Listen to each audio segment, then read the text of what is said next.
Hello and welcome back to my FPL channel. I am FPL GW1 and today you're here for another pre-season video. Yes, I'm not going to be spamming them out every single day, and between now and when the deadline is in almost just under 3 weeks now, I am going to be looking at every single team and the best assets in every single team. That will be coming out. I'll be doing 2 in each video. So there'll be 10 videos in total covering all the 20 teams and the best assets in there. But today you're here to look at the template team and how it compares to my updated draft. Post my first draft, yes, I have tinkered around. It's inevitable. Everyone does it in FPL. And I have also tinkered. I'm still without Salah. I'm still without Haaland. FYI, spoiling it maybe for a little bit later on. But without further ado, smash a like on the video. Leave me a comment with what you think about the template team. Which players from the template team are you most locked in? And you know the drill. If you haven't already subscribed, please think about subscribing. That will definitely help me grow the channel and get this content out there to the masses. And without further ado, let's go.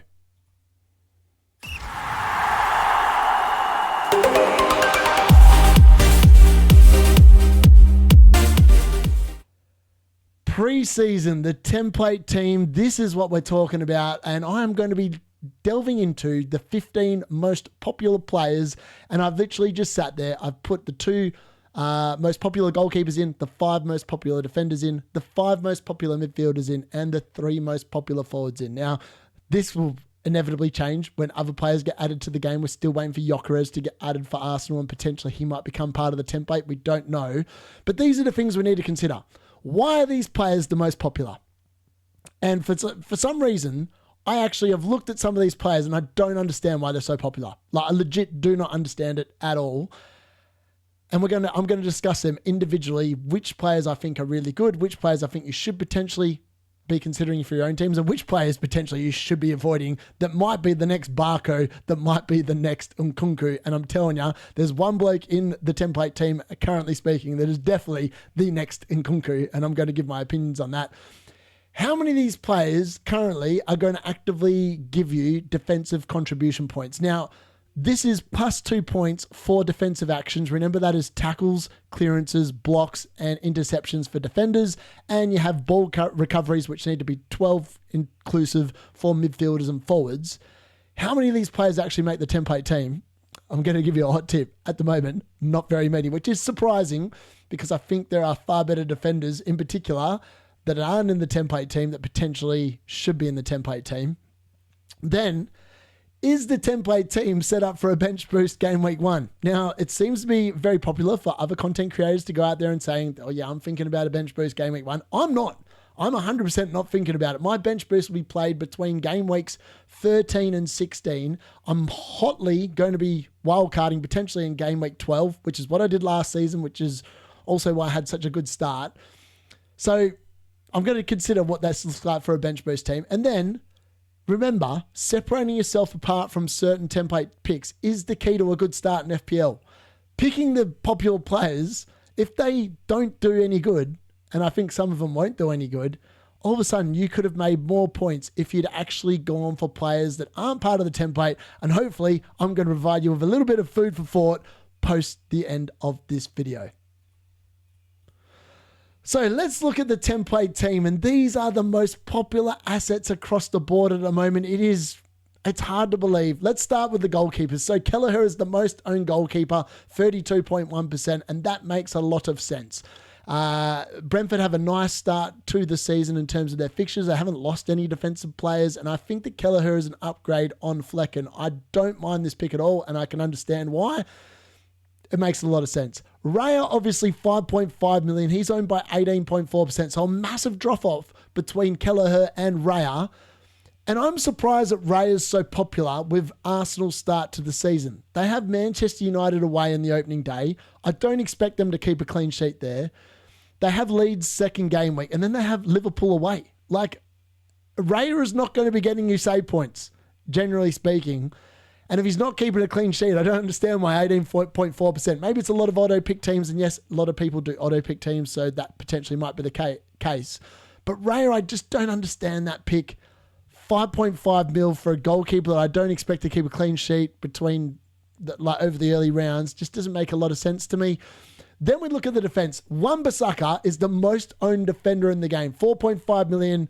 he is a brilliant pick. I'm not going to lie. When I saw the defensive contributions added, Wan-Bissaka at Man United was useless going forward. At West Ham, it's like he's a reborn. Well, he was playing left back last season. I'm expecting him to go to the right-hand side this season, but I'm still expecting him to start. I still expect him to have the same attacking contributions.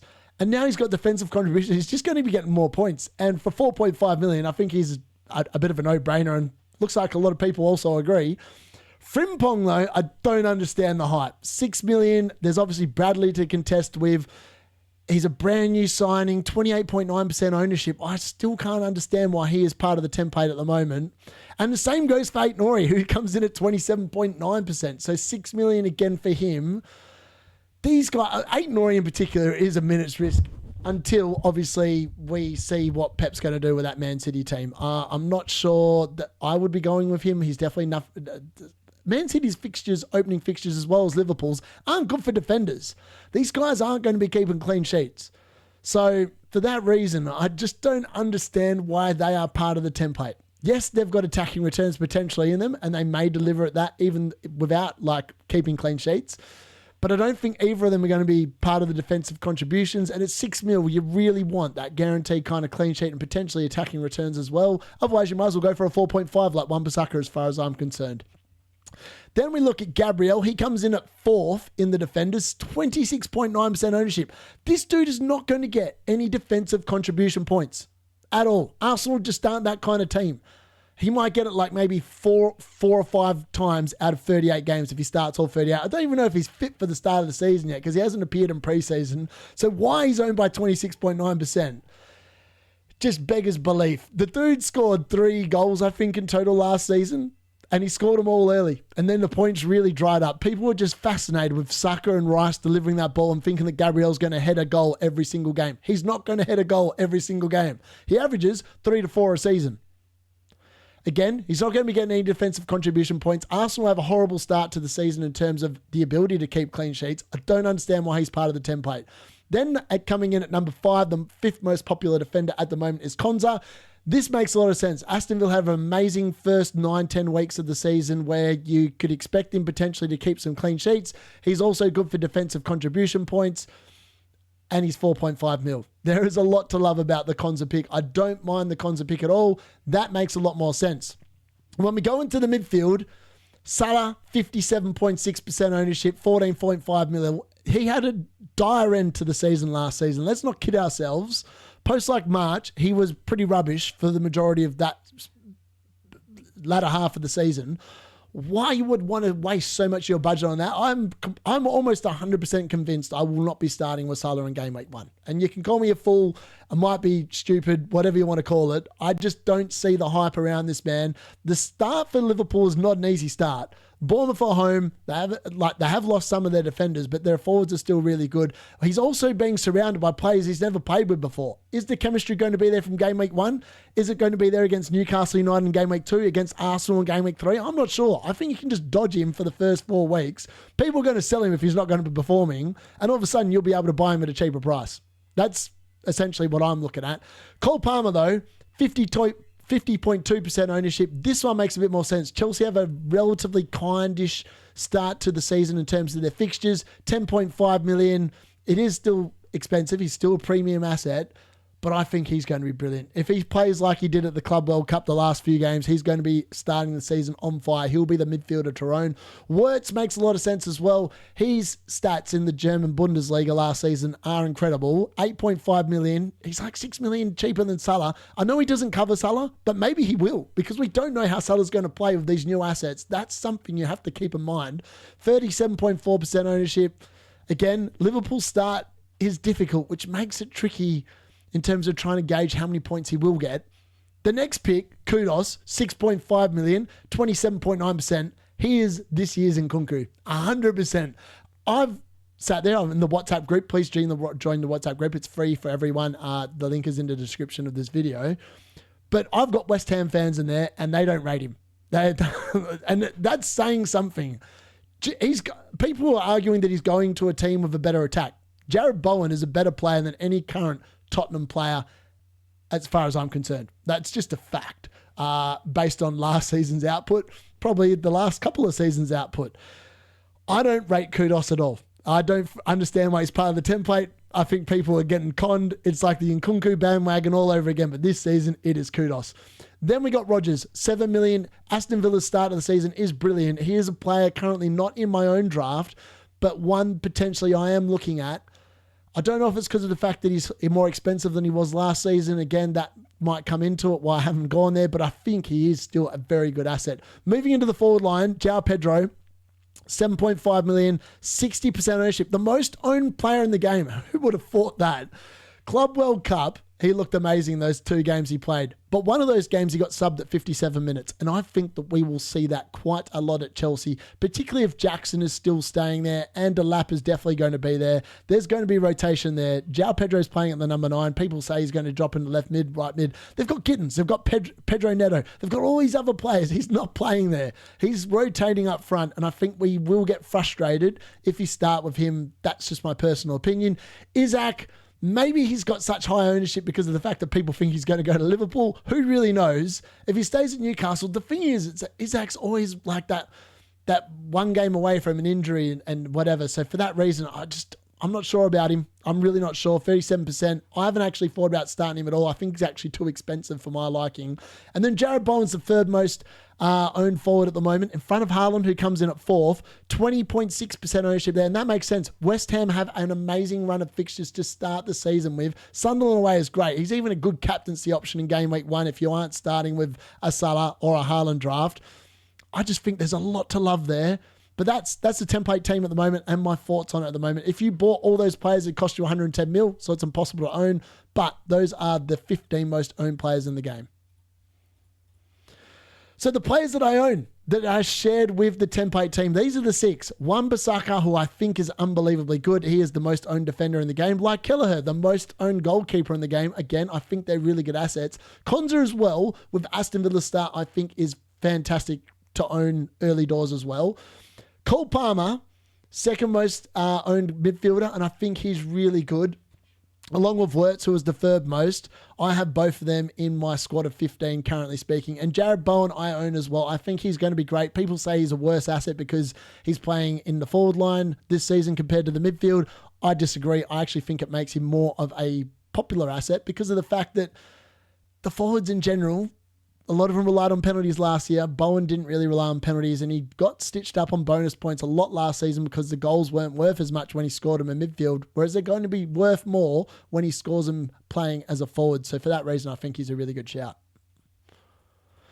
So I just want to give a shout out to my new template that I put together. Let me know in the comments what you think of it. It's hopefully going to make it a little bit more interesting. It's hopefully a bit more my style as well. I put a lot of time and effort into this, so let me know if you like it or not. So yeah, that's just a quick how we do. That's what the template looks like without any of the players in it. And let's look into my updated draft as things stand. So I've still got Kinski starting in goal against Burnley at home. I'm hoping that potentially he'll upstage Vicario and he'll be really good value there. If not, I'm probably just going to pick another 4 million rated goalkeeper and it'll be Kelleher in there instead. He's obviously my other one. I don't think I want to be spending any more than 9 million on my 2 goalkeepers. Potentially I could pay up an extra 0.5 to change Kinski into a 4.5. Petrovic looks really good, as does Areola to start the season. But at the moment, it is still Kinski and it is still Kelleher in the goalkeeper position. In the defense, this has changed significantly. I've skimped out. I'm not going to lie. I've got rid of Kukurea. My boy Kukurea, I felt really bad about this, but I have made a couple of changes. And honestly, Konza could become Decupia, but I need to see more of Brighton's preseason form. So at the moment, Konza's starting on the bench at 4.5 million. And then I've got Collins, who I think is going to be great for defensive contributions. And Brentford, as I said, have a pretty good start to the season. Now, he will probably start instead of Truffert. I just haven't obviously slipped it around, and this is how my team is looking at the moment. But I just think that Truffert's going to be really good. And I don't know. I've got a sneaky suspicion Liverpool may not start as well as everyone seems to think they will. Wan-Bissaka, 4.5 mil. He's a dead cert. I can't see any reason why anyone wouldn't start with him. He's just going to go up in price, I think. I wouldn't be surprised if he gets close to 50% ownership by the time Game Week 1 rolls around. And Gusto, he was brilliant in the Club World Cup. Now, obviously, the flag here is that Reece James is obviously very good as well, but Reece James doesn't normally stay fit. And we also saw at the Club World Cup that Reece James did push into midfield, and Gusto got into really good attacking positions, especially towards the back end of the knockout stage of the part of the tournament. Gusto scored a goal. He was brilliant. And at 5 mil, I'm kind of hoping that he's going to nail that right back spot, because then he's going to be 1 mil cheaper than Kukurea, offer literally the same output.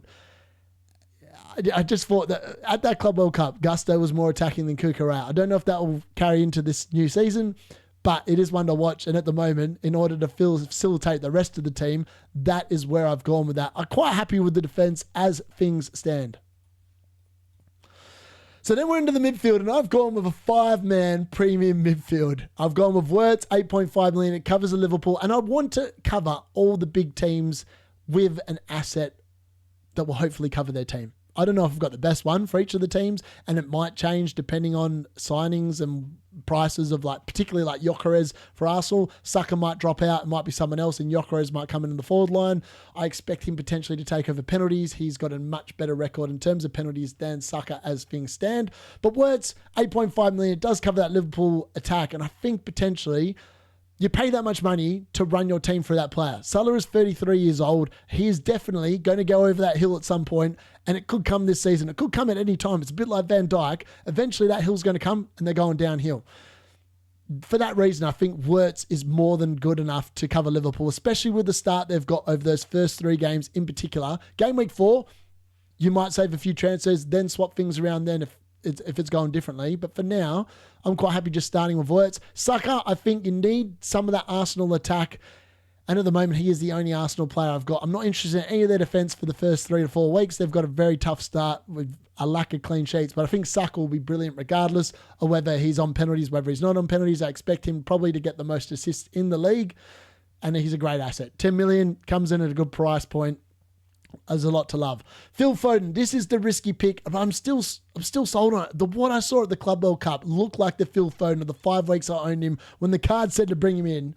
And let's be honest, the card, I'm going to probably flip a card whether Phil Foden makes the Game Week 1 lineup. Let's be honest, that's probably what it's going to come down to, but I think he's just a brilliant asset at 8 million.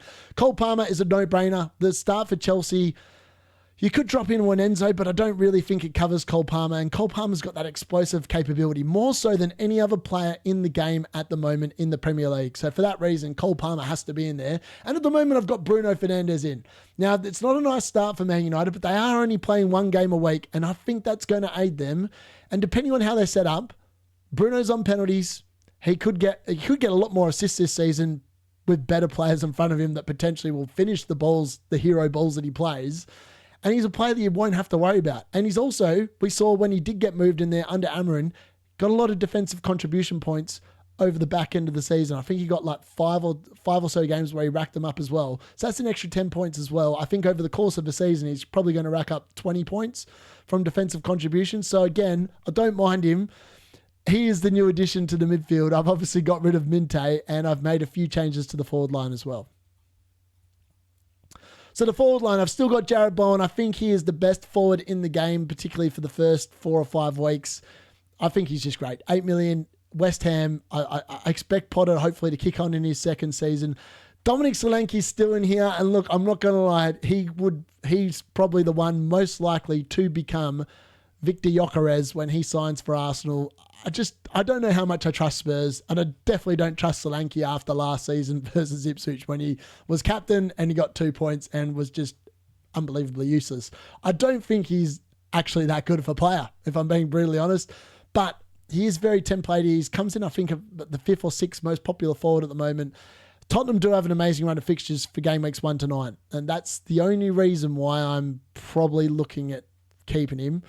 Then I've got Strand Larsen, who is the 3rd forward. Now, Wolves between game weeks 1 to 9 have unlike last season where they started with a horrible run of fixtures, this season they have an amazing run of fixtures. So for that reason, Strand Larsen has to be in there. 6.5 mil.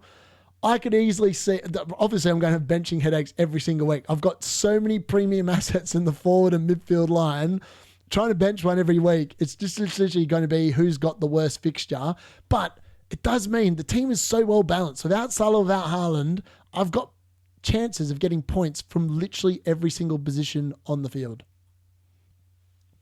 So those are my thoughts on the template team and obviously my current team as things stands. Let me know in the comments what you think of my new updated team and what your updated team is and what you think of the template picks. Why do you think, are there certain picks that you're like going, how is that guy so popular? Like I was with Kudos and Frimpong. I just don't understand. And 8 Nori even. I don't understand why they're so popular. Let me know in the comments what you think. That's been my updated draft with my thoughts on the template picks at the moment. I'll be back with club to club previews very shortly, later this week, probably early next week. But before you go, smash a like on the video, subscribe if you haven't already subscribed, and I've been FPL D Unit, and I'll see you again soon.